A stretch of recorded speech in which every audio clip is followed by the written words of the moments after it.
It was the Alfred Hitchcock movie. Okay, so It apparently was we a were. violent. Hold on, Nicole, What? hold on. No. We were. So apparently there was a fuck up, and we weren't live at all. So we're live now. Hello. Hi guys, how you doing? So we're gonna start Hi. this over. Welcome to the fucking podcast, Movie Mondays. We're gonna just take two. Just forget it. Take two. So Murphy's Law Monday. Anything that can go wrong will go wrong. Anyway, so to start it off with, we are obviously down a person tonight. We have obviously with us our normal Nicole, as always, and Jimbo. Zach, Rocky the Raccoon, ended up getting pink eye. So pink eye is, no joke, but he did the My Chemical Romance, like tonight will be the night, and then fucked up his eyes. So Nicole is gonna cut into this because I feel awful that we have to go through this again for a second time. But that's okay. Shit happened. It's new. It's a new podcast, and we'll see what happens from here. Can only Okay, move so on. this is a little bit about history of the film. It pretty much started in the 19th century, although there is history of one movie starting in 1891, and that was by Edward Muybridge, and the movie was called The Horse in Motion, and it was done in 1891. But really, it started in the 19th century. The mainstream of television started in the 1950s, and then home videos in the 1980s, and then the internet in the 1990s. But really, you see the most progressive in film was in the 1990s. Fair enough. I mean, I can't believe I That's where the wouldn't. digital production starts. Could you imagine listening to the fucking sound on a record and then some guy just sitting there with a hand crank doing the millimeter film with a fucking light just to kind of like make this shit happen? Like, I don't have the fucking patience for that, Jimbo. Do you? Could you? I even think of the movies that a piano player is playing the whole time, and it was a few seconds of action, and then words would come up. Then a few seconds of action, and then words would come up. Insanity. I mean, now think of what we have. We have special effects. We have this shit that blows you out of the water. You have 3D. You got Doc Brown. I mean, like literally, movies are the escape, right? Like they allow you to get the fuck out. And I just hit my mic, but they allow you to get the fuck out of like your shitty moments that you have and escape that by either having the thrill sitting on the edge of your seat, the raunchy comedy like Jimbo and I love raunchy comedies. Let's just be realistic. And I love thrillers and I love comic book movies. But who doesn't remember, trying to do the hand sneak and try to pull someone close? You know what I mean? Who didn't remember that awkward moment where you're like, you want to go, what? Like, what's Dutch? I don't know what Dutch is. So, but these movies, that silver screen, like, could you imagine the smell of that shit? Like, it's got to smell terrible. I have an old ass movie. I was trying to get it over here, but it's over at my parents' house. But it's on a 55 millimeter film strip and it's literally pieced together and there's a record that comes with it and it's 16 records for the whole movie. It was called Birth of a Nation. It was insanity trying to like watch that and then like time it and flip it and move it, and it literally says break and flip record. Wow. I don't know, insanity. Couldn't It's imagine. nuts. But see, I also like the nudity. But think about it this way, right? I know this sounds terrible. I said nudity, but think about when we were kids what PG-13 was. Now think about what PG-13 is. Like the shit that they see now that's like PG, I'm like, holy fuck, are you fucking for real? Like you both have kids. Like tell me I'm wrong. Like some of the things that you're watching, they should be rated R or X. Yeah. Most definitely. Yes. So let's start this way. Nicole, you go ahead and give us your first topic movie. So, like, I guess what we were trying to do was the top movies from Yes. different genres. I'm going to take over Zach and Jen's tonight. Jimbo's got raunchy and Nicole's got thrill. So let's see what we got going on. What do you got? All right, my first choice was Psycho, and it was done in 1960, and it is about a son and mother killing spree pretty much, and just like the mental illness with the son, and then you just see all this craziness. So, and I believe it was black and white, if I'm not mistaken. The first take of it. But Yeah. anyway, that's my first top, and that was done in 1960. Am I supposed to do all mine, or are we going back and forth? Well, here's the thing. When was the first time you saw Psycho. Oh, the Psycho? first time I saw Psycho, I was actually in high school because I took film lit. Okay. And that What was did you one of the think of movies it? I saw for like foreshadowing and stuff like that. What did you think about that though? I thought it was kind of crazy at the time because I was like, young. I think I was a junior, so I was like, what, 17? Like, and it was like, I don't know, like from that time, seeing the movies I see to like seeing this older movie. I mean, just the plot of it was really the best part about it. But there was a lot of like foreshadowing, which they don't really do a lot anymore in films, if you've noticed. Like I've noticed that was a bigger thing in the earlier time videos to now. Well, you had to build up the suspense, right? Like if you think about it, because the foreshadowing is now special effects, but it takes away from that story and that history. Like the Maltese Falcon was a great movie, right? Casablanca, fantastic fucking movie, right? They're black and whites. Here's looking at you, kid, of all the gin joints, right? Like all these famous fucking on the waterfront, right? These were classic movies that like they had to keep your interest through that. Nowadays, if you think about it, movies have gotten so short that they just are like, here you go, here's the shit. Let's pack it full in an hour, get you the fuck out. Let's charge you $90 fucking for this shit. And it's like, what happened to like buying $2 popcorn with a fucking soda for $1.50 and some juju beads or whatever? I don't know. I hated juju beads, but I had Nerds candy I was going to sit here and eat, but I ended up eating them all earlier. I just have Lacey sized Funyuns. Yeah, I said it. If you don't know who Lacey is, you'll eventually meet the half pint.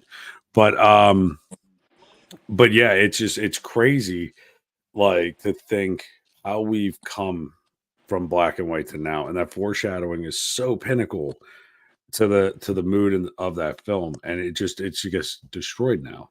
Now they just kind of do the Easter egg or break the fourth wall, right? Like, hey, you want to watch this? And then you're like, well, what the fuck?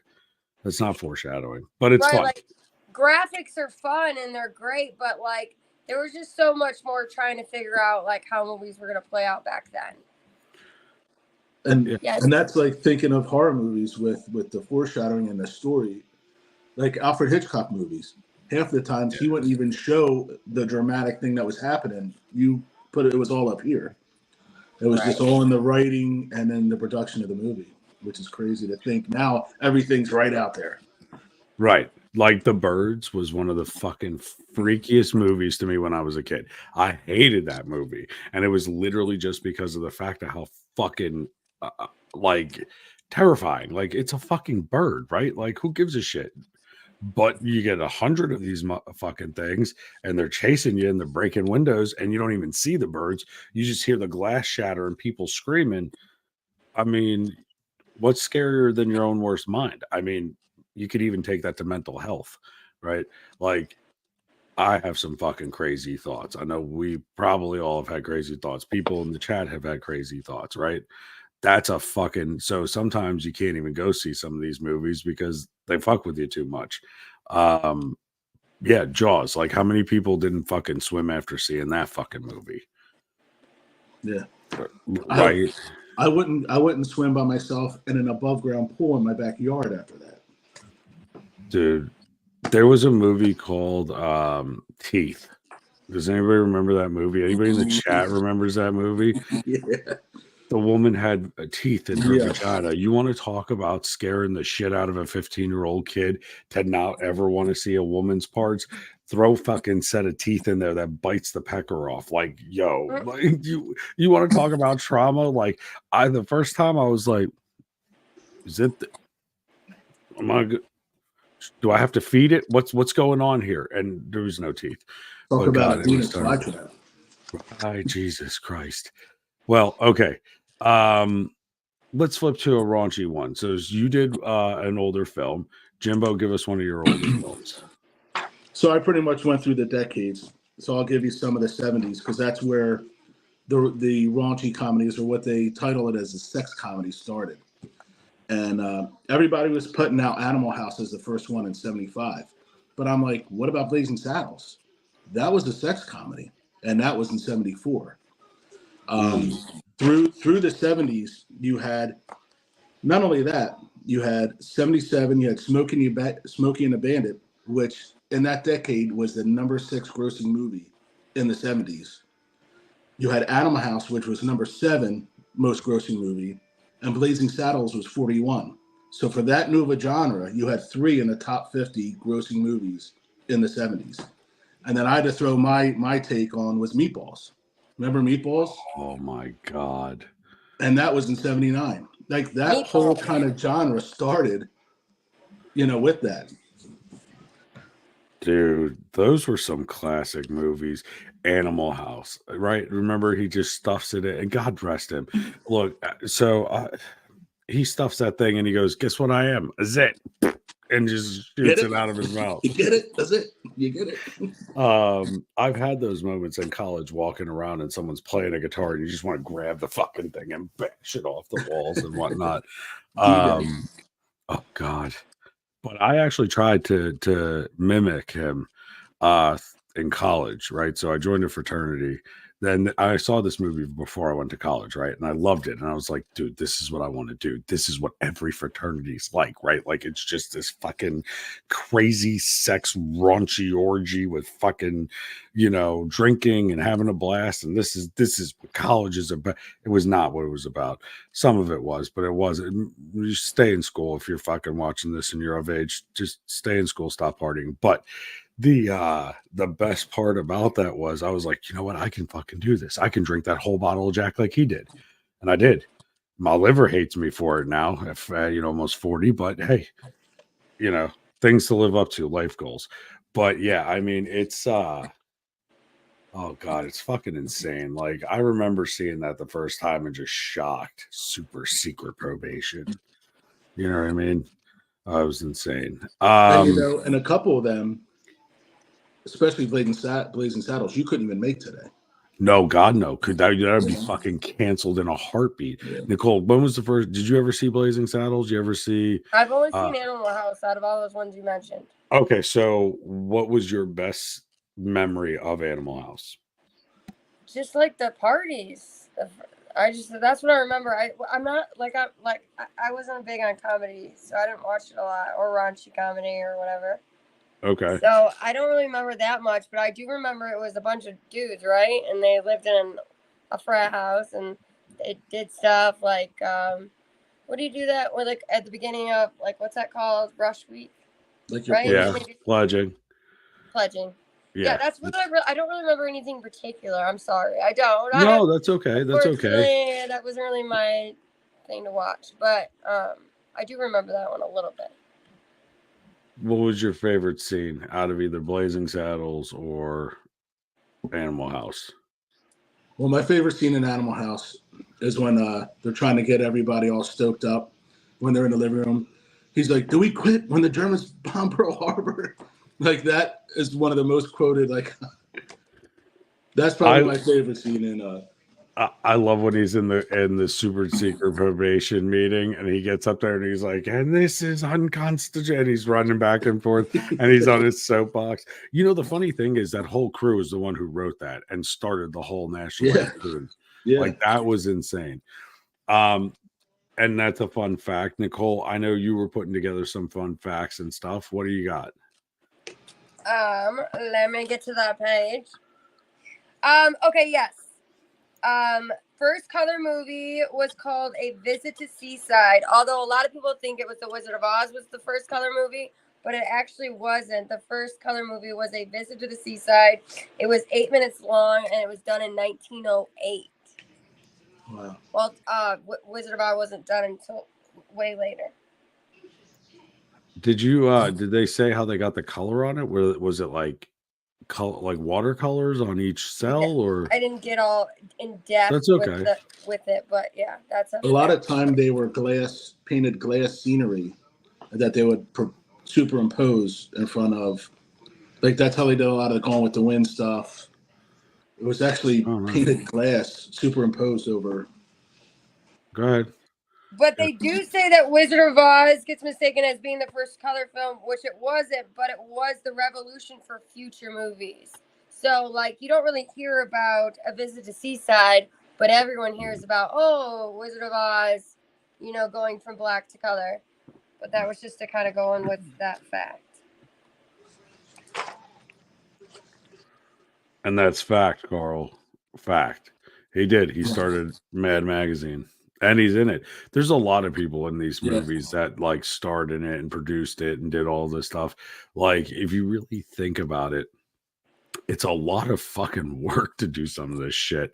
And a lot of people take it for granted. I mean, how many times have you been like, listen, we're just going to miss 10 minutes of the movie. Who gives a shit? Right. But think about how much that fucking 10 minutes costs. That's like a fucking $1 million that you just missed of whatever. And it could just be fucking Ryan Reynolds, his gorgeous fucking self. I fucking said it, but I'm straight as an arrow. Don't fucking confuse it. But he can walk into this room. I'll fucking gush. And he'll come, his wife, oh, Blake, he can walk in and literally walk across the room and it's going to cost $100,000 just from that side to this side. And, you know, like, it's just, it's unfathomable. Absolutely unfathomable. Okay. So, Nicole, what is your, so, okay, for, I guess, let me do this. So, for comic book movies, I don't know. I was trying to figure out which was the first comic book movie. And unfortunately, I'm just going to go out of order. So, I'm going to go back to the Adam West Batman, where it was a first TV movie. Okay. Because, I mean, if you think about it, what was really the first like superhero movie? It was literally probably Batman and Superman were the first two. In the 40s they did have Captain America, but it wasn't as bad, like it wasn't as prevalent as Batman and Superman was. So if you think about Christopher Reeves was later. But if you think about it with the animation on the screens. Remember that? And like Aaron put it in the chat, bam, right? Like pow, boom. And you never actually saw the violence, but it was always this, you know, masked crusader coming in to save the day with like these cheesy kung fu like shit. Like, did you ever see anybody ever see this? Mm-hmm. Oh yeah. No. I don't know. I loved it. And you know, a good segue for Batman was I don't know what came first, the comic book or the TV series, but the Lone Ranger. And they're both connected also with the Green Lantern, in that the Lone Ranger was like the great grandfather of Batman, and that's how he got all his money. Didn't the Lone Ranger come out in the 50s though, didn't it? I'm going to say the 40s and 50s. Yeah. 40s and 50s. And Batman was more 60s, 70s because of like the Riddler and everything. Right. So, I mean, if you think about it, that's okay. So, Adam, no suit. It's all Adam West. I don't know if Adam West was actually hung like that. I don't want to know about that. It's probably rotted by now. But yeah, still. I don't know. I like, my movies are like, I watch anything. I'll watch any fucking movie.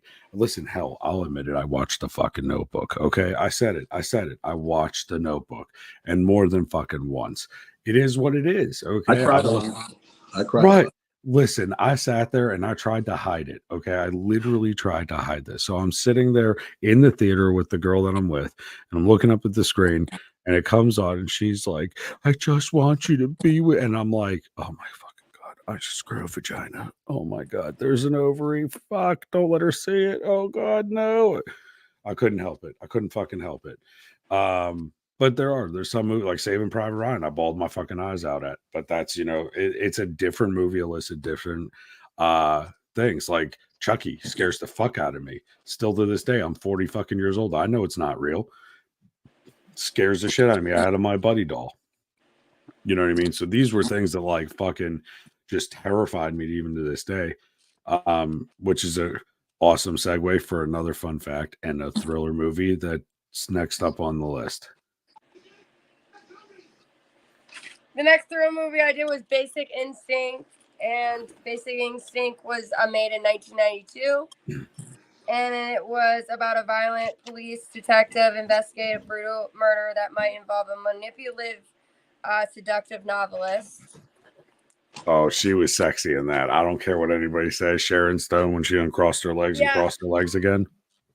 I really just liked it because Sharon Stone was in it, to be honest. I don't really have a favorite part in it, but I thought she was so hot. My mom loved her, and that's really why I watched it, because my mom liked it. Listen, it was great. I mean, and they even came out with a couple other ones too, but that scene, that epic scene of her sitting there smoking the cigarette while the three guys are in the back looking at her, knowing she's guilty as fucking sin. And she just, no underwear, nothing, uncrosses her legs, opens it up. You see them all look down, and then she crosses her leg. It was one of the first times that I can remember seeing a movie where it was like, yeah, we're fucked. We're powerless to everything. Women control absolutely everything. She was gorgeous, and it took 3 fucking trained detectives to stare at hair pie, as Jim likes to call it. And you're welcome. I owed to the gym, but and you're staring down the barrel of this. And I mean, how many of you fucking I know I did. I got so goddamn close to the thing. I was like, is that what I think that is? You know what I mean? Or even I Dream of Jeannie. You remember? I know we're talking about movies, but you remember how see-through her shit was? I fucking went blind looking at the screen. And that was like in 1960s, wasn't it? It was, yeah. And think about it, and she's wearing nothing but sheer. Oh God, I think that's where my problem. A lot of skin for back then. Oh, 100%, 100%. And that's the thing in the movies too. Like, these barriers got broken. These are how social norms became a thing, right? Like, so if you think of it now, when you go to and please don't sue me, Disney, I have not even a nickel to my fucking name, but if you go to a Disney movie now, everything of political wise, religious wise, sociological, whatever's going on is crammed into this movie. So instead of seeing Wonder Woman fly around the screen and fucking do her thing, you're going, oh, there's Wonder Woman. There's the rest of, all of cancel culture that if we mention it, we'll get screwed. And then there's this, and then and you're like, where the fuck did the movie happen? What happened to Blazing Saddles? That would say whatever the fuck they wanted because it was comedy. It was not taken seriously. People understood it was a joke. It was to make fun of what they didn't like so that people saw it in a different way. So, but yeah, no, Basic Instinct was fucking, oh God. That was a good pick. I like that pick. I really like that pick. And I as Sharon Stone got older, I didn't think she was that attractive, right? Like, I don't think she aged too well. In her prime. In her prime, though, Jesus, I had to give my left testicle again just to have that. I said it. So there was a fun fact about Disney since we talked about the fun fact. Go for it. Yeah, let's do it. Okay, so the fun fact is the oldest Disney movie that Disney made was Snow White and the Seven Dwarfs. I don't know, just kind of a little fun fact. So that is the oldest Disney movie.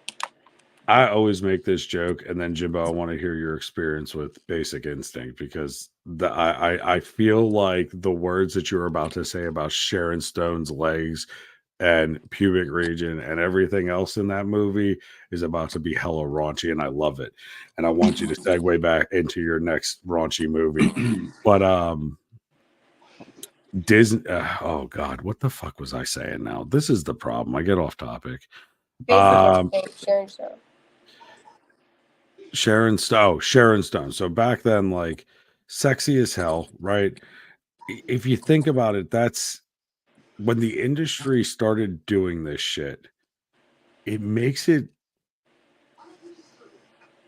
almost palatable. Do you know what I mean? Like, okay, I don't like seeing war, but if I see it in a movie where Jonah Hill and Miles Teller are selling and based off a real story, I was able to watch that. But then when I actually read what actually happened, it was completely fucking different.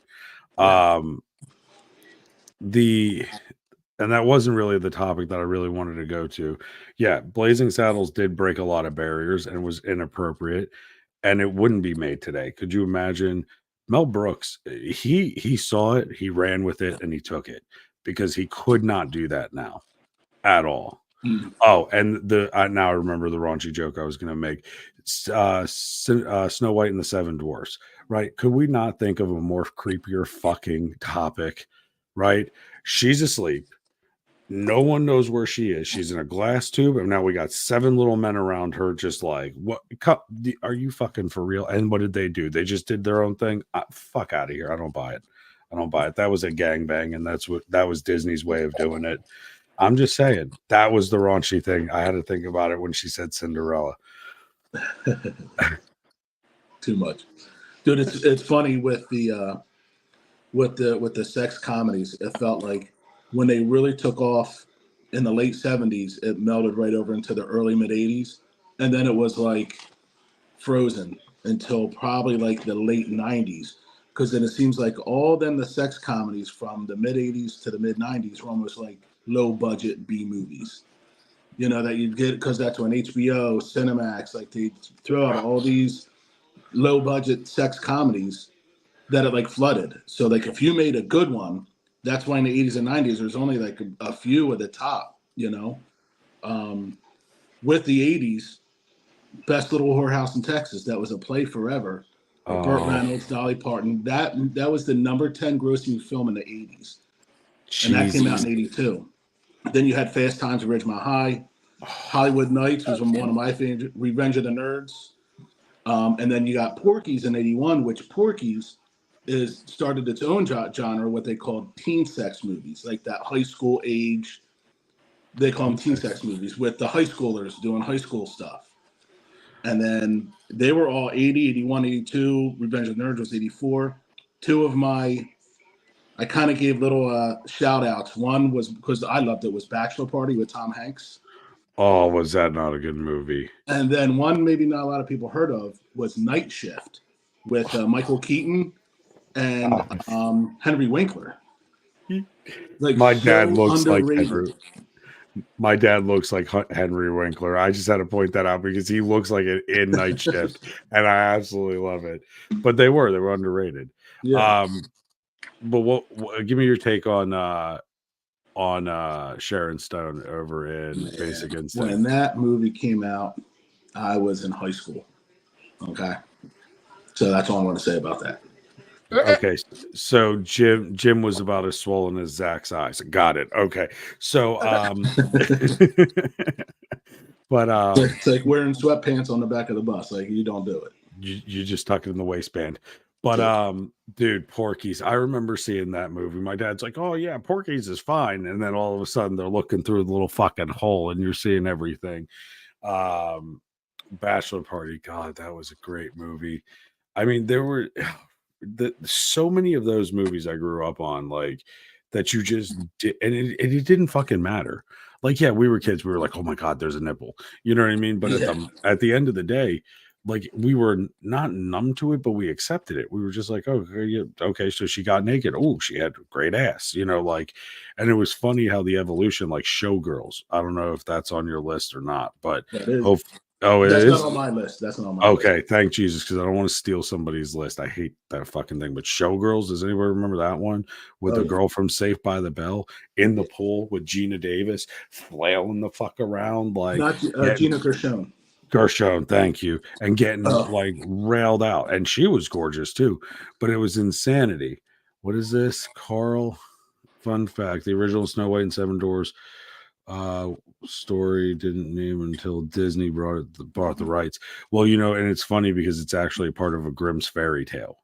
So a lot of Disney's things were Grimm's fairy tales, which are from German folklore, like Little Red Riding Hood, Hansel and Gretel.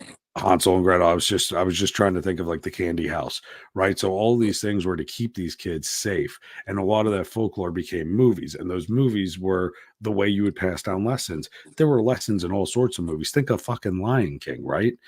Like if you don't want to be this, but you got to accept the reality, and you're gonna do this, right? Like these taught you lessons. Nowadays, what the fuck does a movie teach you?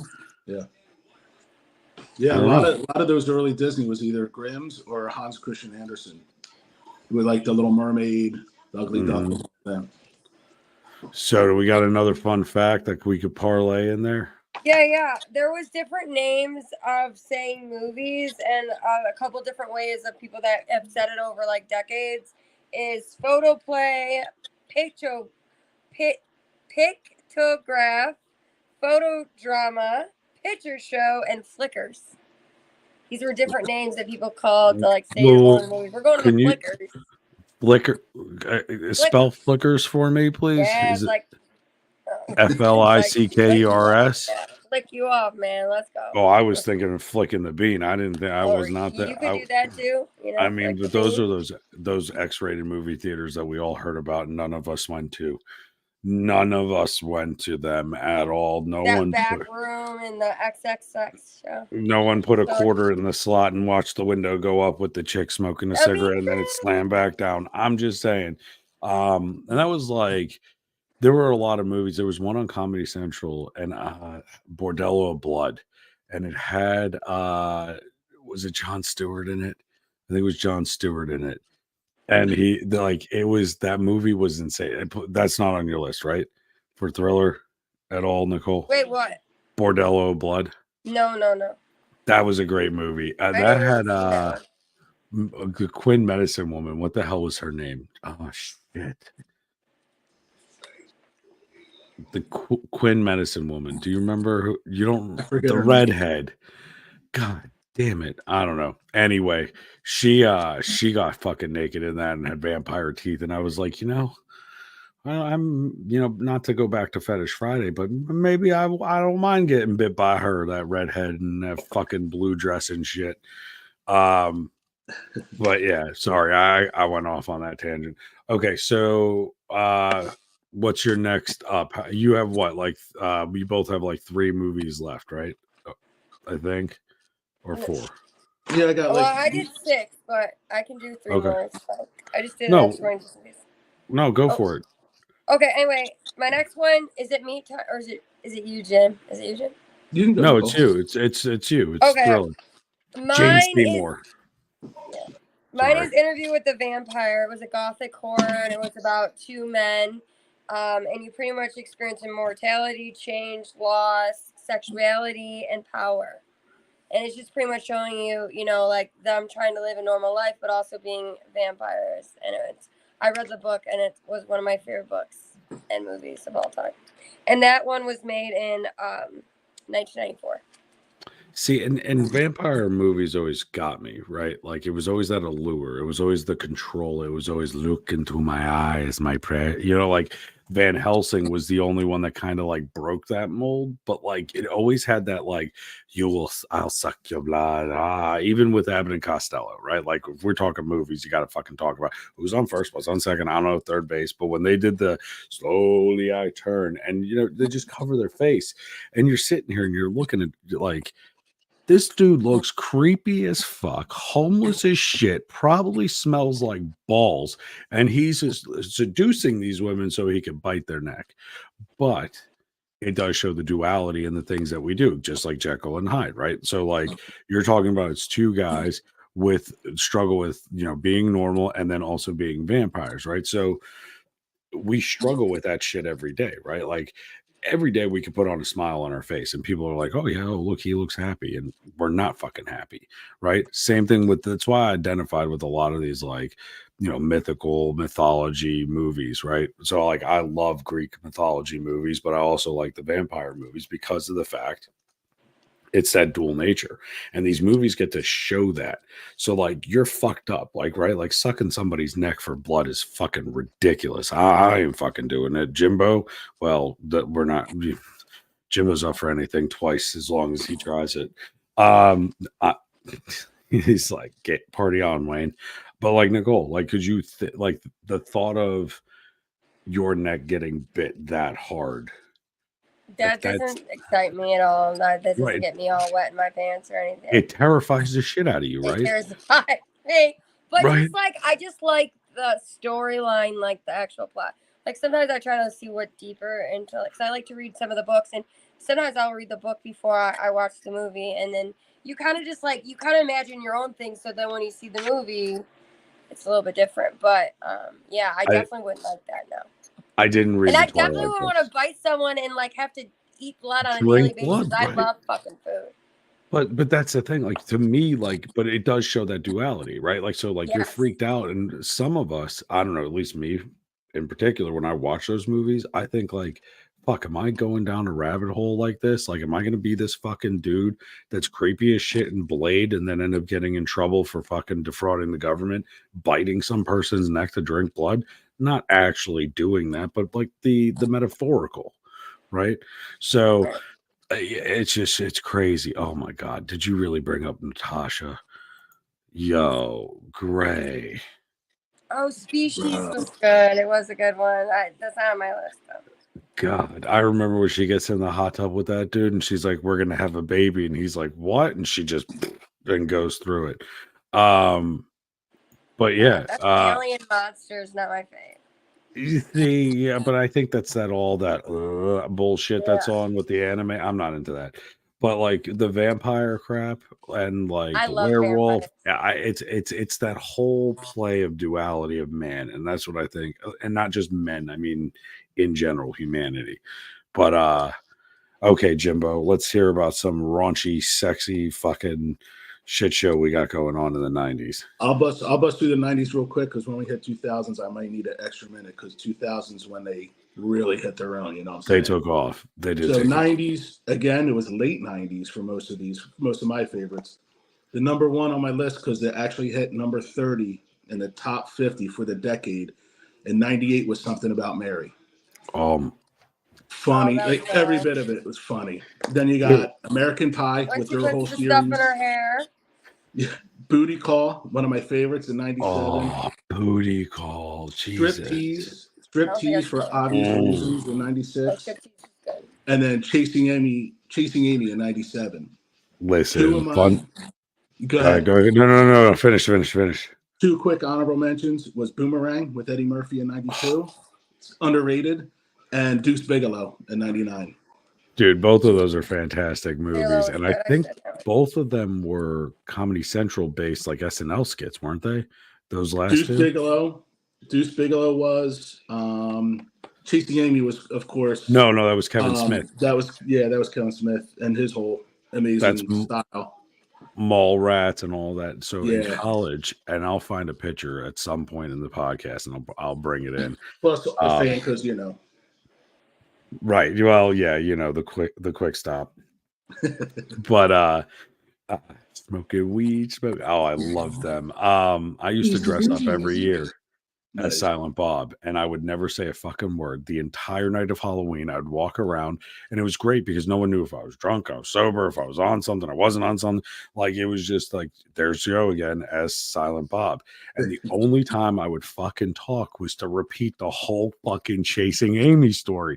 And I would pull out tobacco and I would start rolling a cigarette while I'm telling the whole thing, lick it, put it in my mouth, light it, and then don't say another word and walk away. And people were like, you are the loudest, most fucking outgoing, outspoken fucking person on this entire fucking campus. And you shut the fuck up for 24 hours and all you say is the Chasing Amy story for 3 minutes? Like, come on. But no, so those Boomerang was a great movie. Gotta coordinate. Something About Mary was just like epic. And American Pie. All of them. Like, that started a whole genre, just their own stuff. This one time in band camp, like, and then she became How I Met Your Mother. Like, she went from raunchy as shit to that. Shannon Elizabeth with her fucking tits. They showed dial up, and she was on a web camera, which I think was like one of the first times a web camera was used in movies. Not necessarily like in a security setting, but in a home setting where they actually had a web camera. Right. Then you had like Road Trip. I think it wasn't Road Trip. What the hell was the one? Fuck. It was Euro Trip, or those were 2000. No, those were the 2000s. Never mind. 90s though. You had God, I'm trying to think like any other raunchier movies that I could think of in that so time. Another one that I was going to talk about was Exit to Eden with Dan Aykroyd and Rosie O'Donnell. Show. Fucking, did you ever see that, Nicole? No. You need to see that. When they're at a sex club. Dude, they're at a sex island. Hilarious. and Okay. and he's Rosie taking O'Donnell from that one show. who Rosie from Which Rosie. is down, yeah. we're not a big fan of Rosie anymore, but back then this was fucking hilarious. And Dan She pulled Aykroyd her and her, own. yeah, no, They back were then she undercover was cops, I think. Weren't they like undercover cops? they were undercover cops trying to break a sex ring on a sex island. Yeah. And this bartender dude somehow got tickets to go. This other chick who he falls in love with is the head mistress of the entire island. And they decide to leave. And it's this huge conspiracy. We're not going to ruin any more of it. But like, you want to talk about like Fetish Friday? This fucking movie was Fetish Friday. Yeah. Like, you would walk through and the chick's whipping the shit out of him, and he's old as shit, and he's like, "Oh, mistress," and you're like, and here comes Dan Aykroyd fucking running around half naked, and then here's fucking Rosie O'Donnell like And when leather.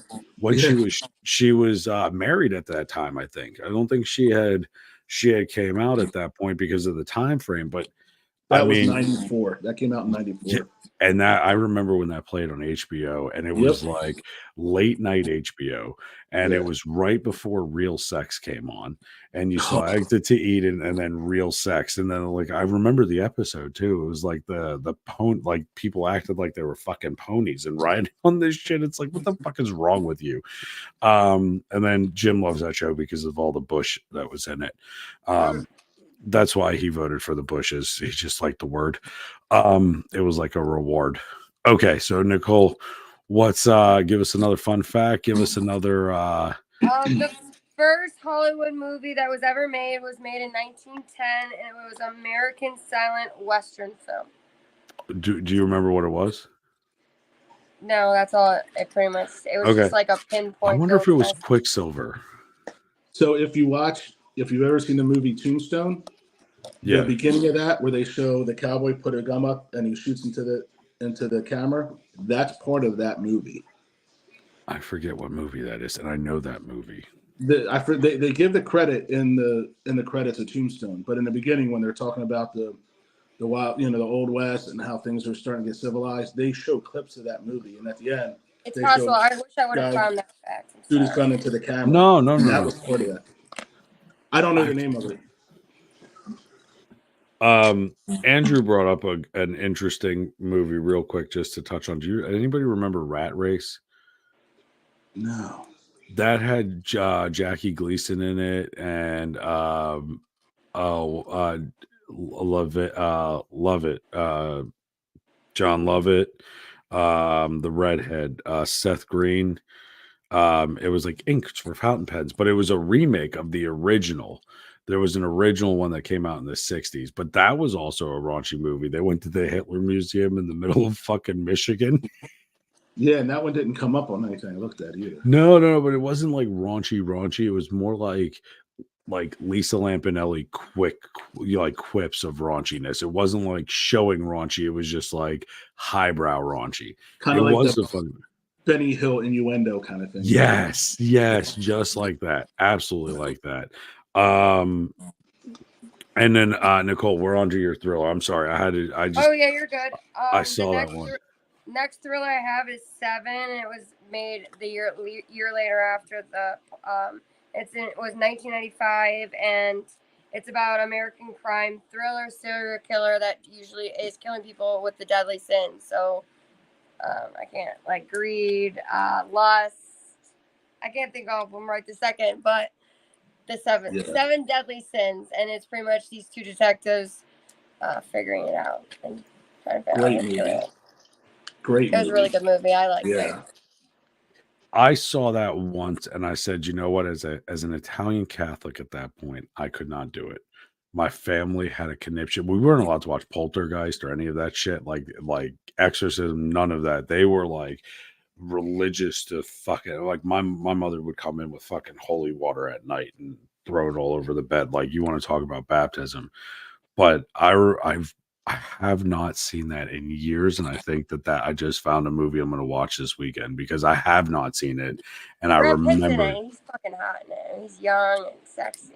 He that wasn't really my type. Ryan Reynolds. If I was going to flip onto the other side of the fucking young fence, Brad Pitt, not old Brad Pitt. Young Brad Pitt. Still, I don't, not really my cup of tea. Yours may not me. I would go for the more quirky jackass like Ryan Reynolds, just not in Green Lantern Ryan Reynolds, because even he doesn't fucking like that. And it was the Great Train Robbery. I was sitting here thinking about it. That was That's the it. movie, Yep. Nicole. That was the silent film Western, The Great Train Robbery. Okay. I couldn't think of it, and I'm like, I know it involves a fucking train. I know it involves a train, and I'm sitting here. I'm like, it's not Debbie Does Dallas. It's not Debbie Does Dallas. Stop thinking about that movie. One of my favorite raunchy movies of all time. I'll do this before we jump into Jimbo again. Was Naughty Night Nurses of Jersey. I don't give a fuck what anybody says. It was an adult film, but goddamn, it was in a fucking movie. It had such plot and depth and character development. Had none of that shit. The only depth was when he was ramming the shit out of her. I'm just saying. Nicole, did you have any more to follow up with your 7 movie that you want to throw a fact in, and then we'll go to Jimbo for his? Okay, Jimbo, you're up. What do we got here? So I'm going to run through the 2000s. I'm going to go pretty quick, but not too bad. And these are in a rough top 10, and I had to do a top 10 with 2000s. Okay. Rough order. 40-Year-Old Virgin in 2005. A must. Bad Santa, 2003. Fuck me, Santa. Fuck me, Santa. Fuck me, Santa. Club Dread in 04. Old School in 03. Oh, my God. Forgetting Sarah Marshall in 08. Zach and Miri Make a Porno. That was filmed in Pittsburgh. Do you know that was filmed in Pittsburgh? And I actually used to work at... I worked at that club at the time. I met Seth Rogen and Kevin Smith filming that shit. Wow. We'll talk about that more in a minute. Go ahead, Jimbo. I'm sorry. Van Wilder, the first one started in 02, which started all the Van Wilders. Knocked Up in 07 and 50 First Dates in 2010. Jesus. Now, my honorable mention that was I had to really dig for this one to find out more about it, but I love it, was Grandma's Boy in 2006. None of these sex comedies made the top 50 grossing films in the 2000s. Really? Yeah, I was surprised that like Superbad or 40-Year-Old Virgin didn't, but none of them. Well, I'm wondering if that had to do with like the Clinton issue, where in 1994 they were moving towards the parental guidance, and it just kept creating stricter and stricter guidelines. But dude, you mentioned some fun ones there. Zach and Miri Make a Porno was fucking amazing. Great movie. So there is a chick that is hanging upside down on the pole in that movie when she's like, yeah, I'll be in your movie, right? Yeah. May or may not have known her very, very well. But I met Kevin Smith, and I met Kevin Smith in the weirdest fucking way possible. I'm sitting at Nakama downtown after one of my shifts at the bar. I'm eating sushi, and this little girl comes over and she tugs on my shirt and goes, Mr. Smith. Meanwhile, he's in the back of the fucking restaurant. He's in the same fucking restaurant. She comes up to me, tugs on my shirt and goes, Mr. Smith. Now I had my beard was a lot shorter. I was a lot thinner, hat backwards, a hoodie on. You know, I looked like Kevin Smith for a while. And she goes, I want your autograph. And I'm like, I'm not Kevin Smith. And her mom's like, don't fucking lie to her. And I'm like, I'm not fucking Kevin Smith. Like, here's my license. She's like, I don't believe this shit. So I signed it. I'm not Kevin Smith. And I handed it to her and I said, I hope you have a wonderful day. So Kevin Smith comes out of fucking nowhere and he goes, you know, any other person would have been an asshole and would have signed it and said that they were Kevin Smith. You literally were trying to do right by that kid. So he goes over to the kid, signs the napkin and goes, I'm the real Kevin Smith, right below my signature. This kid's got this somewhere in Pittsburgh. And this dude, and he looks at me and goes, do you smoke? I'm like, I looked at him and I went, is that? And he goes, yeah, that's Seth Rogen. And I'm like, yes, I don't care. Yes, let's go. Let's go. I mean, we're talking what, almost 20 fucking years ago. I'm like, yeah, let's do this shit. It was insane. Absolutely insane, but fucking amazing movies. And some of them, like, wait, you had a couple in there. What were the first like 3 so, that like, you had? Just the ones that have famous unforgettable one-liners like 40-Year-Old Virgin, Old School, Superbad. Just the one-liners. Knocked Up, you know. Jesus. And of course, Bad Santa. I mean, that. Oh, fuck me, Santa. I didn't right for a week. Gilmore Girl. God, Jesus. Oh.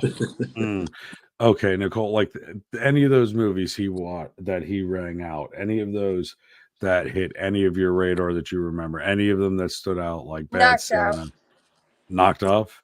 What Yeah, was your I never watched the Bad Santa one, but I've seen Knocked Out. what was your favorite part in Knocked Up? I can't really remember. I'm not very good with movies and remembering, to be honest. I But I know that Seth Rogen was in it, and there was that blonde girl, and that she gets pregnant, and they were just like besties, like just hanging out, and she ends up getting pregnant, and then they try to like do this whole pregnancy thing together. She like moves in with him, right?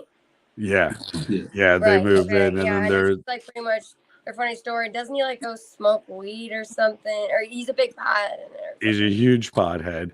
Yeah, and and she's like gets pregnant. She's trying to like be different and stuff. she Right. wants Susie Homemaker. He wants Pothead Bachelor. They meet together. Fun fact about that movie: there was a guy in there who's from Canada. It's not Justin Long, but it's someone who always is in movies with Justin Long. Got pink eye. Actually got pink eye. Yeah. So they wrote that into the script, and he goes, "It's not pink eye. I'm just really high." And his girlfriend's like, and the whole fucking time drives you nuts. The Yeah. pool was gross. But the one scene that stands out the best out of the whole fucking movie, the fucking earthquake happens. She's running out the fucking door like hell on fucking wheels to get out there. And he grabs the bong. This is all he grabs is this huge ass bong and runs out the door with it. And she goes, "Are you fucking kidding me? You left me and grabbed the bong and left?" And he's like, "You know how long I've had this bong?" And then he goes, and all of a sudden you hear whoop whoop, and he goes, "Psh," and just shattered it. And I'm like, you just started this huge fight with her over what? Like for something you just smashed. But it was great. Those were great movies. And yeah, I mean, Frank the Tank, the blood on the fucking pants from Superbad, McLovin. How many kids went as McLovin? Exactly. Right? How many you worked at a bar? Oh my God, yeah, he did. But you worked in bars like I did. How many people came up with a fucking ID that said McLovin? You know how many times I was like, "Are you fucking for real? Do you think I didn't see this damn movie? What kind of asshole do you think I am?" But it was great. Those were great movies, man. Okay, Nicole, what do we got next? What fact? Fact movie. I'm gonna Okay, wrap up with in 1927, Jazz Singer was released, and it was the first film to synchronize sound and images together. Okay, that's awesome. Yeah. I would. What else you got? What other facts you got? You wanna roll Another through some movie of I them? have is Donnie Darko, and pretty much Donnie Darko, he sleeps, walks, he runs into this fucking demonic bunny and the bunny fruit rabbit, and it literally tells him that the fucking world is coming to an end. And then the next minute he wakes up and it literally is, and he's suffering mental illness, and it's just this crazy movie. Donnie Darko and Dangerous Life of Altar Boys were like Well, I think you need pinnacle. to go to your yeah. They were pinnacle. Okay, they were absolutely pinnacle when we were kids. Like I was an altar boy, and I was an altar boy, and one of the things that I absolutely could not like stand was that movie. But at the same token, it was such a great movie. And then you had Donnie Darko that like scared the fuck out of you. And wasn't that one of the McCulkey kids? Wasn't that I think so. I think it was his little brother, wasn't it? right? And but do you ever notice how the McCulkey kids, like all the way from like Home Alone to that to what they became now, like they got fucked up somehow. Maybe they went to Diddy's house. I don't know. It's possible. Maybe. Who Framed Roger Rabbit? No, Who Framed Roger Rabbit is what gave you like redhead issues as a kid. Because Jessica Rabbit, those titties, for fuck's sake. I'm just saying. Love Donnie Darko.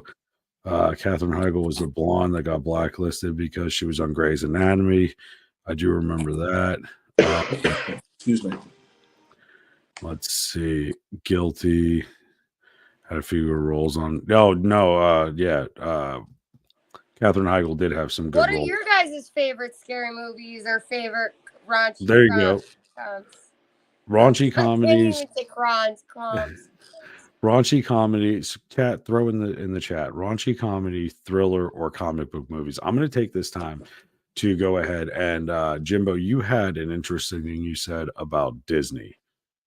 Wasn't that, or no, it was a movie with the word, with Oh, a certain word in. in 1970 Okay. was the first time the word "fuck" got used in a major motion picture, and that was in MASH. And they wanted to give it an R rating because of that. MASH. I mean, an X rating because of that, but they gave it an R rating. MASH. Like we're MASH. talking like, you The know, comment, like it was MASH. the movie. the idiot army comedy that was fun. Like, not like idiot, but you know what I mean. Like Yeah. it was military based. That You know, the series, the TV series, then became after the movie. you know, and the funny thing is, you have the word "fuck" in there, and they tried to X-rate it, right? But At then, you have Deadpool. right.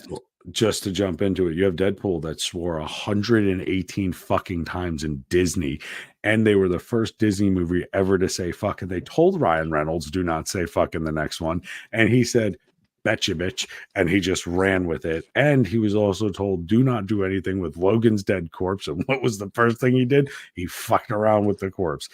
It's just another reason why I love Ryan Reynolds for action comedies and our comic book comedies. But it's crazy. Yeah, Super Troopers, Beer Fest. Remember, you know, you didn't even say oh, what the hell was the it wasn't the Bears.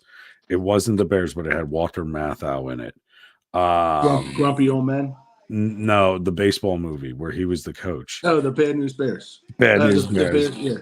Do you remember that? I mean, that didn't come up as like sexual comedies. Like no, but it was just like raunchy shit. I mean, they were sitting there yeah. drinking beer and shit.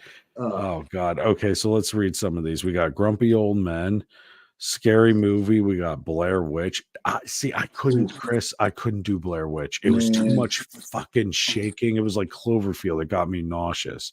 When I watched that movie, it was across the street from my house at my friend's house, and I didn't want to walk home. And I was like 20 years old. Miss Coffee Addict in the house. How we doing? Insidious was one of my favorite scary movies. Jesus, I don't know. Insidious, like some of those ones where it's like they kind of contracted a disease. Here's the apocalyptic. I couldn't watch those because it's like too fucking close to home. And now you look at it, and I mean, look, we got zombies in the White House. Yeah, I fucking said it. I said it. And if you didn't know, there's a Trump back there. But go ahead. What were you going to say? No, that with movies that you can't watch anymore. If you've ever seen The Road, it gave me horrible. Like I can't ever watch the movie again. It was a phenomenal movie, but it's post-apocalyptic. If I'm not going to talk about it, because you got to see it. It's called The Road. I'll never watch it again. It just hits you up here, and you're like, what? All major actors in it. It was insane. Nicole, what is your top pick? Like if you could watch, not thriller, nothing on your list. If you could pick your favorite fucking movie of all time, what would it be? Well, for the longest time, I don't have a newer one with even the newer movies, but for the longest time, it was Cruel Intentions. Okay. I love that movie. I love that there was a game involved and that it just was really juicy and it was just like hot. And a lot of those people I grew up with, you know, that was my genre. I'm a millennial. Sarah Michelle Gellar, and we're talking Buffy the Vampire and, Slayer. Oh, yeah, it was tight hot. little ass. Shit, tight like a tiger. But no, that's great. But I've Jimbo. watched so many movies and shows that it's like really hard for me to like pick one, to be honest. But I really like Cruel Intentions for the longest time. I just mean one movie you can watch every fucking day, no matter what. You could be in a shitty mood, it puts you in a good mood. You could be in I need to cry and let it jerk the fuck out of me and just get a good cry. Watch that movie. You need to fall asleep. What about a TV show? Go ahead. No, yeah. I don't really have a movie I watched that I couldn't say that I watched more like TV shows than anything. Okay, so what would be your TV show that you would turn on and you would pass out or have a better day or, you know, just kind of it pull you out of I love My So-Called Life. That's what I watch. My So-Called Life. I don't really have. I couldn't really answer this one, to be honest. I don't know. Okay. That's fine. I mean, there's no Yeah, I wrong don't answer. have There's like. no But right I would, answer. if I was trying to make myself happy, I'd listen to music over film. But yeah, Okay. Jimbo, what would be your all-time favorite All fucking time. movie that Super you could easy watch? for me. Came out in 1990, Miller's Crossing. Gabriel Byrne, Marcia Gay Harding. They play like 1920s, 30s gangsters. Interesting fact about it, Gabriel Byrne is from Dublin, Ireland. And they wanted him to have an American accent. He goes, I think it'd be better as an Irish gangster that I talk as myself. And he did. And it just resonates. It's kind of just his double crossing, loyalty, women, booze. Like just to watch that movie and the way they did it, phenomenal. Miller's Crossing. Gotcha. Listen, what we're gonna do here is, Nicole, why don't you how much more do you have to wrap up with? another movie. Yeah, because you were gonna do a new movie. Jimbo, if you want, because I know you haven't hit you I still have have a couple left, right? I I just have got some one. movies that are coming out for 2025. Let's If hear you want to that. talk about Yeah, that. why don't you do that? Because I know, you know, we got to kind of try to wind down a little bit. All right. All right. I'm just gonna read off a few, and I'll tell you when they're coming Go out. for it. Captain America is coming out in February of 2025 for all the comic movie lovers. And then for kids movie that was super popular, trending toys and apps there's a Minecraft movie coming out in April of 2025. Minecraft was really big, the kids play on the app, so it'll probably be just as big as the movie. For the person that liked Insidious, there is an Insidious 6 coming out in August of 2025. They made 6 of those fucking movies. I guess so. Jesus Christ! Yeah. Talk about milking the fucking golden goose. Go ahead. Right. And then in December, there was just a Five Nights at Freddy that came out, but now there's going to be a Five Nights at Freddy 2, which is another popular trending thing with the kids. Oh, and then Avatar will be the very last, I'm going to say, and that's coming out in December of 2025. And Fair enough. That's a hell of a way. Thank you very much for that. You did awesome. I love the movie choices. I love the history, the trip through it. That was great. That was amazing. Okay, Jimbo, we're gonna get to your raunchy comedy or last raunchy film that you said you had one more. Yeah, I got one last decade, and it's real quick. Run through them. There wasn't like a bunch that jumped out. Top 5. That's My Boy in 2012. Ted in 2012. Hall Pass in 2011. Bucky Larson, I hold up there in 2004. And a Pineapple Express in 2008. 2 honorable mentions. Your Highness, that not a lot I think was underrated. Great movie. And Bad Teacher. Dude, that was a great movie, and she was for Cameron Diaz. Jesus Christ, I wish I had a fucking teacher like that. Mindy put in here Boondock Saints is one of my favorite fucking movies. So I have 3 movies that I will watch, and it will put me in either a better mood. I need to, just get in my feels, or I just need to fucking sleep. Captain America is the one that I can put on, and I don't have to worry about falling asleep or not. It'll put me in a better mood because it was just that all American. I want to help somebody. I want to do the right thing. And I always resonated with that. Back to raunchy fucking filthy movie that could always put me in a better light was always Animal House, and still will always be Animal House. And my favorite all-time movie that no matter what the fuck is going on is Casablanca. I could throw that on and I will be and the Maltese Falcon, they kind of both take like a, almost next to each other, but absolutely one of my favorites. The top movie, my favorite, and I'm a fucking guinea, and I said it, it's gonna be The Godfather, and y'all fucking knew it. You knew it was fucking coming. Like, I have family that's actually in the movie in The Godfather, and it's fucking wonderful. My overall list for superhero movies, just to go through it, definitely Tom Holland Spider-Man. Definitely thought he did better than any other Spider-Man out there. And I know I'm going to get a lot of flack for the Tobey Maguire, upside down kissing scene, but I didn't give a shit. Tom Holland was the best. You have Thor is one of my favorite ones, and Deadpool, obviously.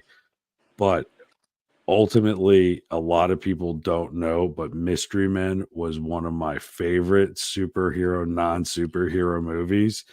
And I was kind of, Jimbo, I'm surprised you didn't go with Watchmen at some point for a raunchy movie, because when we were fucking up in that spaceship, that was some insanity. Do you know Yeah. what I mean? That was some crazy shit.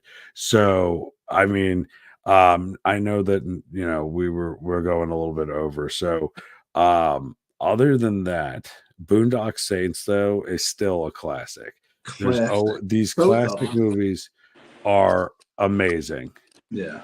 Boondock Saints though, like my favorite scene out of it is where he's sitting there and he's like, and if he wants a taste of his fucking home, I'll dip my nuts in marinara sauce and he can fucking boom, and he hits the table and the cat goes shooting into the wall and it's just like splat.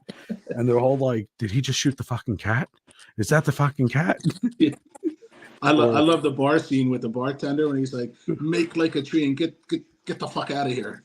Then he saved his in the bush, and I'm like, oh my god, like, you know what I mean? It's just crazy. But there's also, like, if you're thinking old school comedies and like stupidity, I mean, you got Weekend at Bernie's, you got Big, you got all these like classic fucking movies, like all of these like that just made up our childhood. And now a lot of these movies like Black Panther, which was I thought was a great movie, and the actor, God rest his soul, because he did a fantastic job, and I wouldn't want anybody else playing that fucking role at all ever. And I mean, he did amazing, right? But like they did have some of the they did have some of the uh like, I don't want to say like woke culture, but they had some of this like, hey, here's what's going on. And then now you're watching Miss Marvel. There's that in there. So it took away from like, and not that American History X was a great movie. I'm not saying that was, but they had a story that they told, right? Martin Luther King, Ali, these movies, Rocky, right? Like these instilled, like Jackie Robinson, 42 was a fucking amazing movie. He did awesome in that movie, right? Like all of 61. these, right? I mean, but if you think of these movies like Field of Dreams, right? Like these made you feel awesome inside and you wanted to do it. Armageddon, close my eyes, right? With the little fucking cracker. Who's gonna forget Liv Taylor's belly button? I sure as fuck am not. But these are the things that made us and molded us. And that's the thing that a lot of times we lose sight of, is that we get into the rut, we get into the fucking system, we start doing, I have my job, I got to get up at 8 o'clock, I got to go to work, I got to put on my shoes, I got to deal with this bullshit. And we don't take the time to sit down. Kick Ass was another good movie too. Yeah. But we don't take the time to appreciate these things. And if we think about how much millions of fucking dollars went into this stuff, and then we just watch it for 20 minutes and we walk away. Do you know what I mean? Just absolutely. But you know what I mean? So here's what we're gonna do. I'm gonna Nicole, I know that we're running late, and I know that you had some other things you had to get to. So we're gonna say goodbye to Nicole. But before she runs out, tomorrow night, Nicole is doing a takeover, and Jen. So it's not gonna be me, Jimbo, or Zach. It's just gonna be Nicole and Jen. They're going to talk about a serious topic. We're not going to talk about it right now. Go look at the podcast. It's already there. So go click register, subscribe. And if you have any questions, there's the email that you see it down at the bottom here floating around. Email it. We'll get it over to Nicole. She'll take your questions. Try to do it by noon tomorrow if you have questions for anybody who's in the chat or anybody watching afterwards. If you're watching from the live feed or whatever, the For You page, whatever it is on YouTube, make sure you click and subscribe, because you're not going to want to miss some of these things. She's honoring the awareness month, and she's going to go ahead and take care of that. Nicole, I hope you have a wonderful evening. We will see you tomorrow. Guys, I love you. Love you too. We'll see you tomorrow, and then we'll see you for Friday. And there she goes. So, I mean, and I love Nicole. I really do. She came up with some great shit tonight. I mean, she always, any research she does, she digs in, she finds the shit, she finds these weird little facts, which are fantastic. And then she has such an organized list. I'm so fucking disorganized. Oh, let's be realistic, Jim. But between you and I, we'll probably crack a fucking bottle, sit here until fucking 3 a.m. People here will probably be like, well, they shut the fuck up. But hey, you know what? I enjoy fucking movies. So Kick Ass, listen, my favorite scene in Kick Ass, and I don't know if anybody else remembers this, where she's like all about him and she gets him up against the dumpster. He's got her leg up there, and they're just like, I'll never forget that scene. And he got his ass whooped. And then you got the little short chick, kind of reminds me of, somebody we battle on TikTok, right? Someone under like 4'11 that like, fuck this, let's go, and just lets the world burn. But I'm just saying, like, some of this shit's fucking hysterical.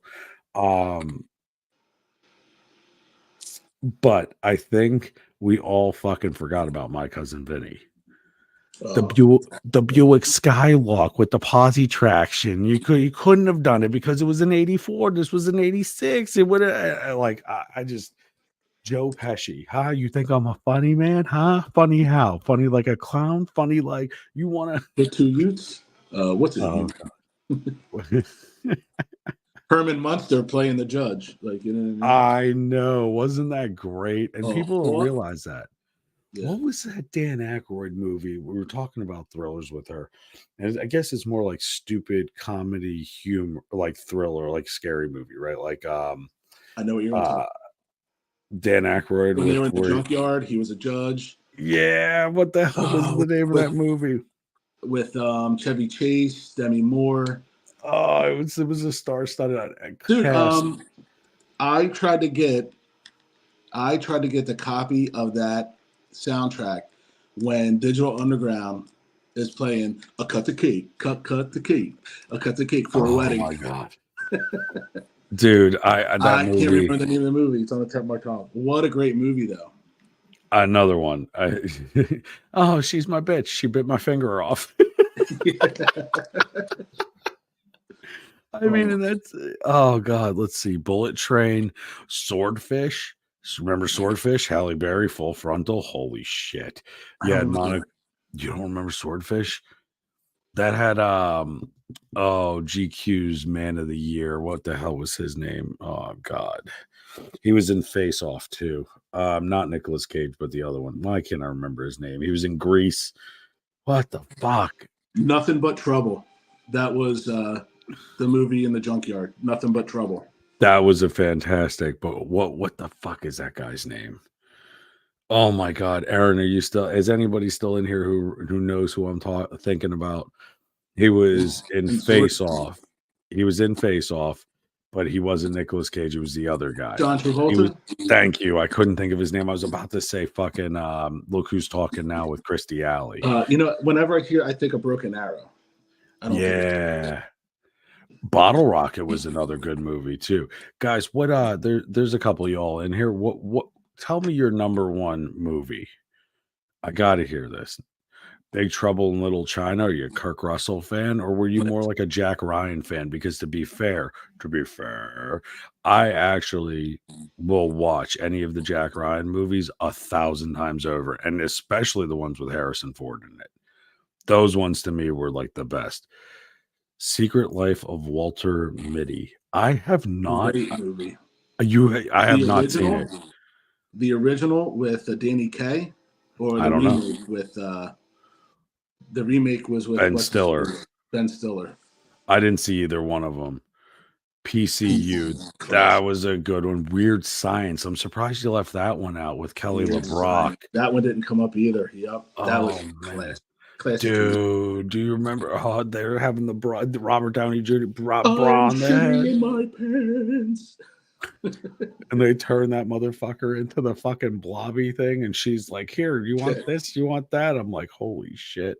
Can I build one of those?" And Sophia Loren in any movie, that was my oh god. I saw so many pictures of her all over the place. Well, that was Kelly LeBrock. No, I know, but I'm just saying, like.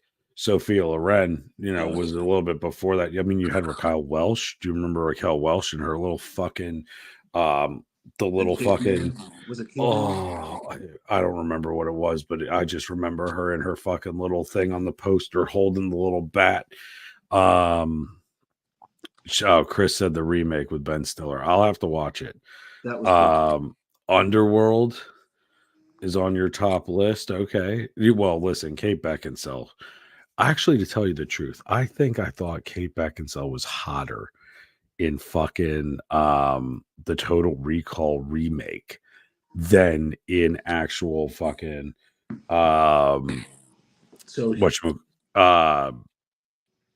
Underworld. She was in Van. How do you say it? Van Helsing. Yeah.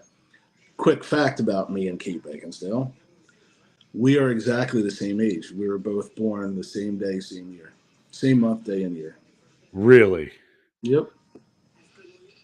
You should try to hook up with her. I don't think she has a bush though.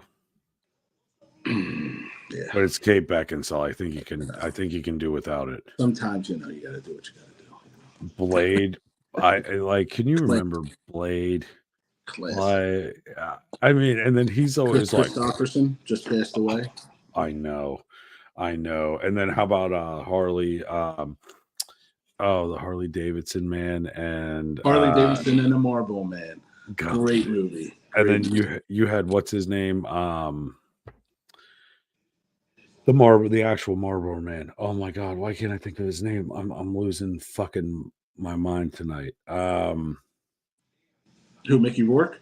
No. I'm thinking the actual Marlboro Man who was in Roadhouse. He was the other cooler that he called. What the hell was his name? Days of Thunder, Top Gun, good movie, Serendipity. What the hell was his name? He was also in Thank You for Smoking. Come on, Chad, help me out. Does anybody remember his name? I feel like such an asshole. The guy that was in Roadhouse. You talking about Sam Elliott? He was in Roadhouse. He was the and then he was shit. What the hell was his name?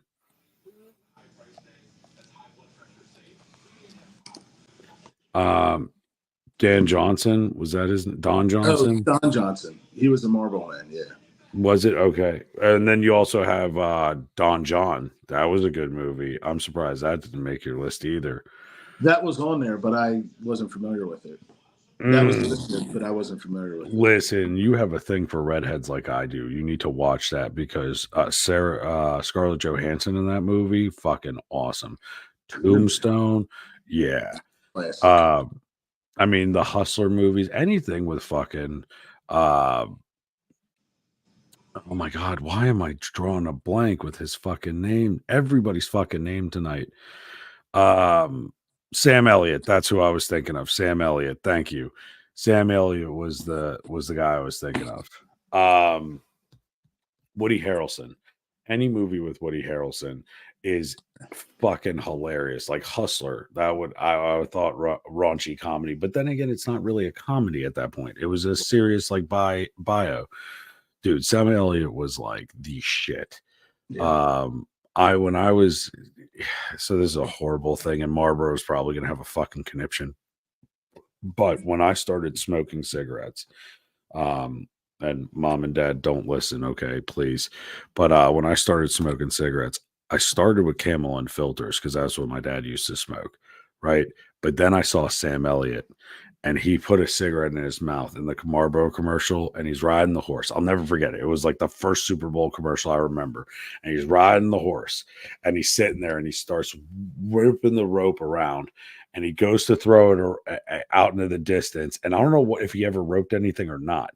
You just saw the rope go out, and then it cuts to him leaning up against the fence with the cigarette in his mouth. He clicks his Zippo lighter, lights it up, and goes... And it's like the Marlboro Man. And I was like, I want to be like that. I want to be a cowboy. And I live in New York. Mother Jugs and Speed from the 70s. How about Throw Mama from the Train with Billy Crystal? Great movie. You know what I mean? Mother Oh, Judgment Speed, was that with Joe Namath? Was that movie with Joe Namath when they were? I think it was. I think that was Joe Namath. They're like running on motorcycles and stuff. Harvey Keitel. Harvey Keitel.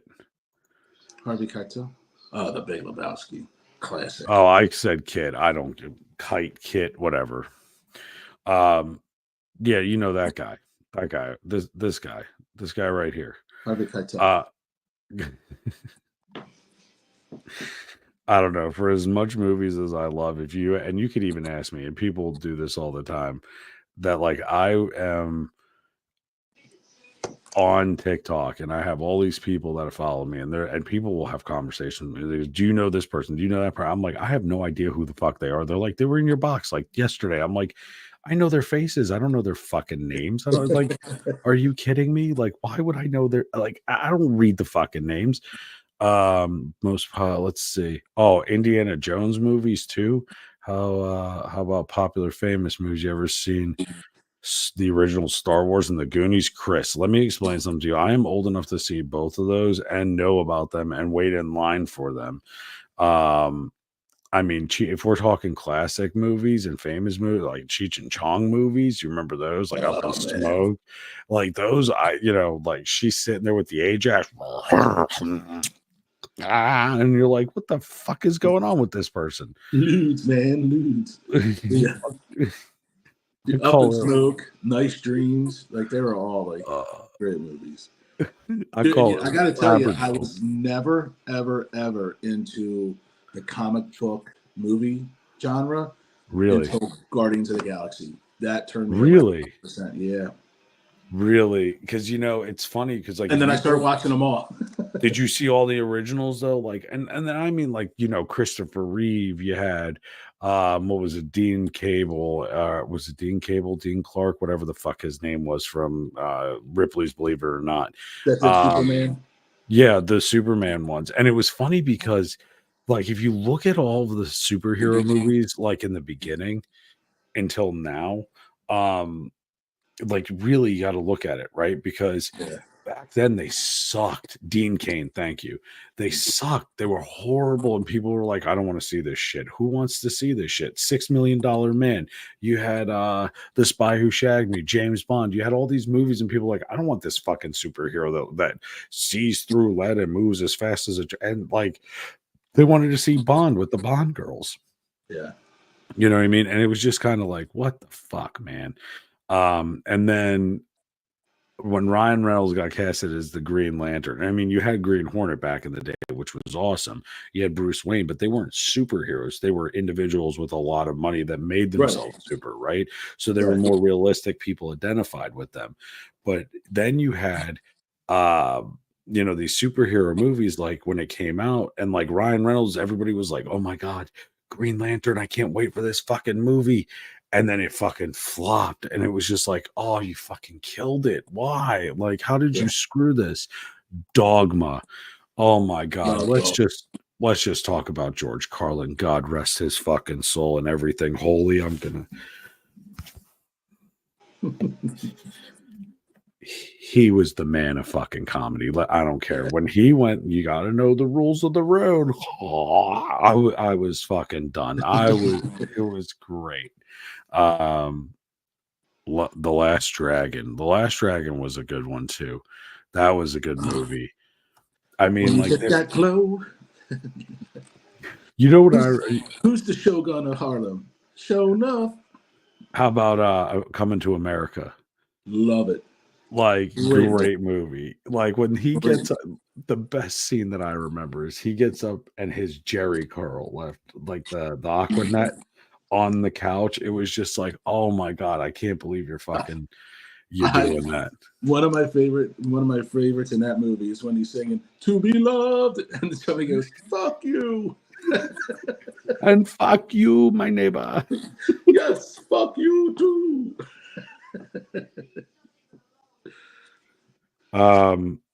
Jimbo, give me your go-to sports movie. Excuse me. Wow.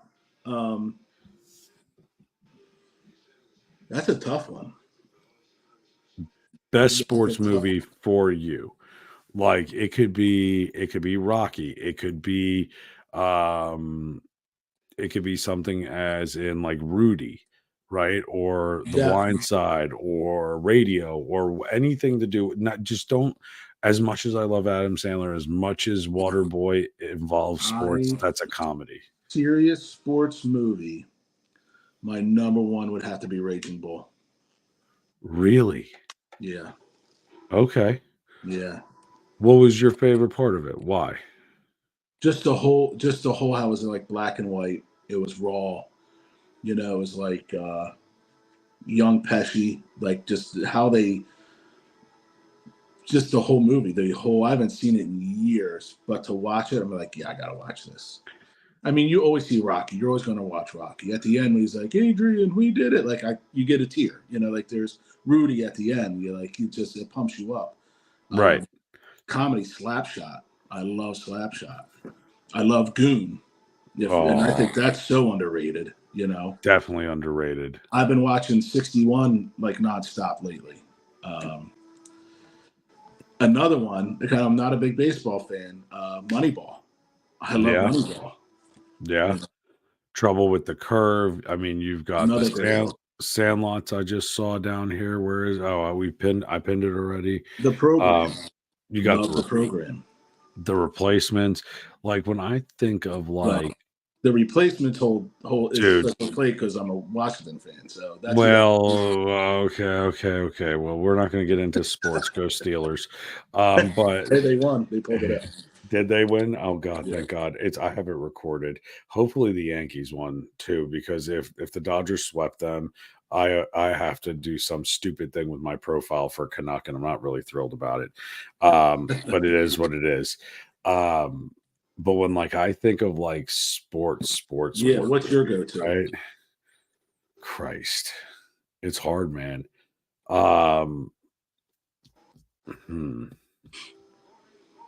I'd have to go with Field of Dreams. Great movie. So if I'm going to do like movie that involves sports, I'd say Field of Dreams. If I do sports movie on its own, people are going to hate me for it because they're going to think like, oh, why don't you do Rocky? Why don't you do some football movie? I'll go as far as to say fucking Ali. I thought, and as much shit as I give about Will Smith, I thought Ali was a great movie. I've never seen the whole thing all the way through. Okay. Now, my favorite movie all time, any genre, whatever. Yeah. The JFK with Kevin Costner. Great movie. But I love that shit. I love the conspiracy. I love the fact of all this shit. Remember the Titans. Oh my God. We are the Titans. We are. Oh God. Mrs. Doubtfire. Oh, where did it go? Mrs. Doubtfire. Now, here's the other question. Would you consider Mortal Kombat a sports movie? Or would that be considered a video game movie? No, it's fantasy. Yeah, it's a fantasy. That's a lot of martial arts, though. That's a lot of fucking, Yeah. But it's not real. It's like. True. Now, Debbie does. It's not like Bloodsport. True. Right. No, I'll give you that. Or like Monster Ball. Blade Runner. I mean, there was some fucking phenomenal movies. I'd say it's Amanda. Hi, Amanda. How you doing? Welcome in. I would say that it's a video game movie. Okay, I'll give it fantasy video game. Dancing with Wolves. That was a good movie. Great Graybeard. Old Yeller and Fern Gully and, Where the Red Fern Grows. Like, if you think about all these movies that we watched when we were kids and like some of these classic movies, right? Like that we would watch with our families. Like I still, to this day, if I need a chuckle, I go back to Slapstick. I go back to Chaplin. I go back to Abbott and Costello. I'm sitting there watching who's on first, what's on second. I don't know, third base. He's cutting the fucking chicken here.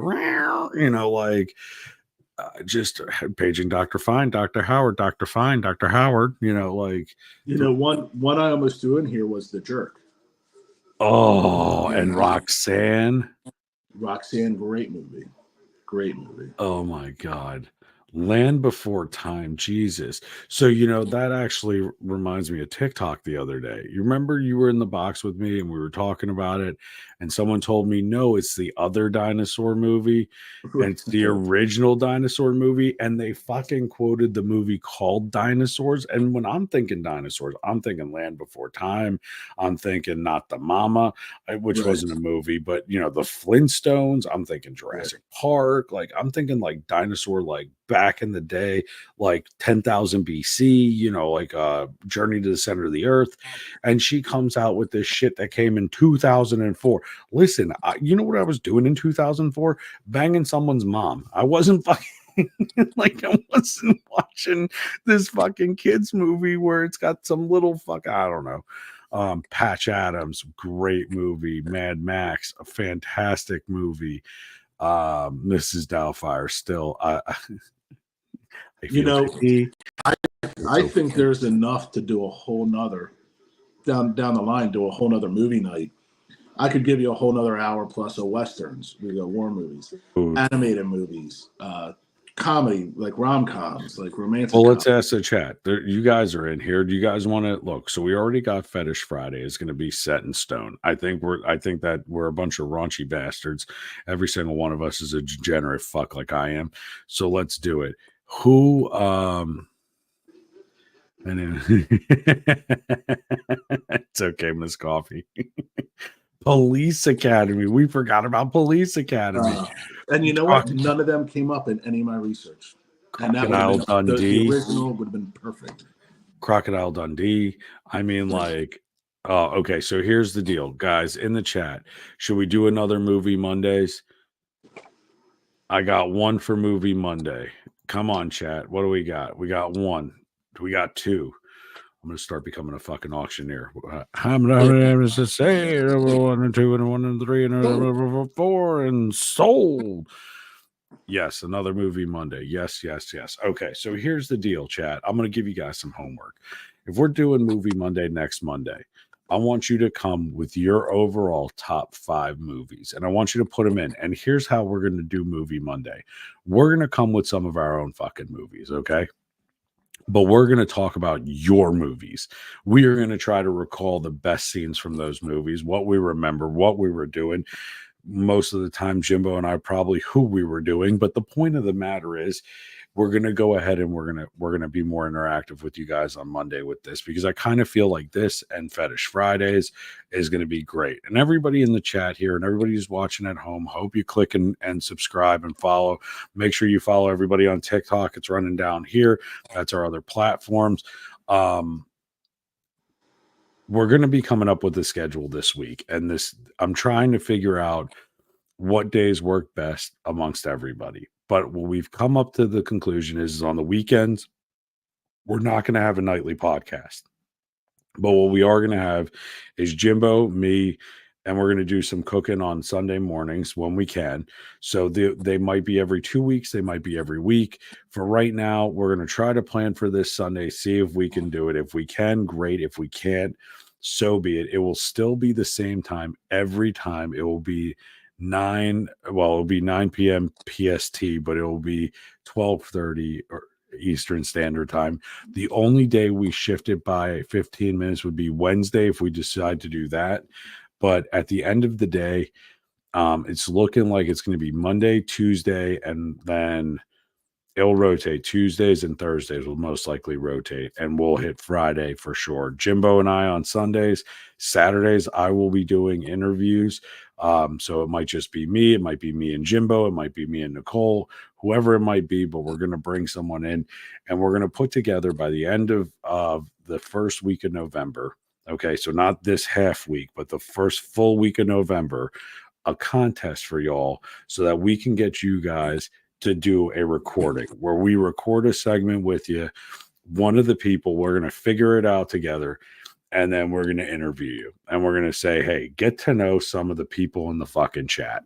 And we could talk about struggles, your accomplishments, that I have a small pecker, whatever the fuck you want to talk about, we'll talk about it. But we'll give you a little segment and we'll have it queue up at the end of it and say, hey, meet some of the people that are in the chat. So looking forward to a lot of great things here. We have some and I told Jimbo this earlier today. I told Nicole, I was like, fuck, I've been working like crazy trying to talk to people to get them on here. We're going to be doing some music days with some people, with some big names on TikTok. We got a fucking awesome comedian, the Keith Bugden. If you don't follow him, is the Fraser Funeral Home guy. Fucking hilarious. We got a couple other people. Zach, my friend Zach from the Firemen, like the Savannah Banana baseball team. He's going to be joining us at some point. And then we have a special guest who I'm not going to reveal her yet. Not until we will iron out her schedule. And then we have 2 adult film stars, 1 Spicy Link star coming in. I'm going to try to do one of those live. So stay tuned because there might be a special day that we go live and we interview the Spicy Link. And I know Jimbo's going to be here no matter what fucking day that is because one of them lives in his hometown that he lives in right now. And we're going to try to have him interview her in his house. Or barbecue. Got to do what you got to do sometimes. You know what I mean? Or a barbecue trailer. I mean, we just got to get him a black couch. That's what the deal is. So we might be having a GoFundMe for a black couch for Jim. And I'll tell her now not to shave. Other than that, Jimbo's like, fuck yeah, all right, let's do this. Jessica Rabbit. It's me, Jessica. Anyway, with that being said, as always, guys, thank you for making today that much awesome. And remember, you guys are fucking amazing. Every single one of you. We love you to pieces. We couldn't do this without you. And it's okay not to be okay. And just remember, as the back of this fucking shirt says, click the fucking link and subscribe. Okay? Go click the fucking link. Jimbo, any words before we drop out? No, just thank you, everybody. It's a pleasure as always, and can't wait to see you all again. Make sure you guys subscribe. Please make sure you guys subscribe so we can do this. And Jimbo, as always, I love your face, bud. I love you guys in the chat. Carl, cue the fucking music, Carl. Carl.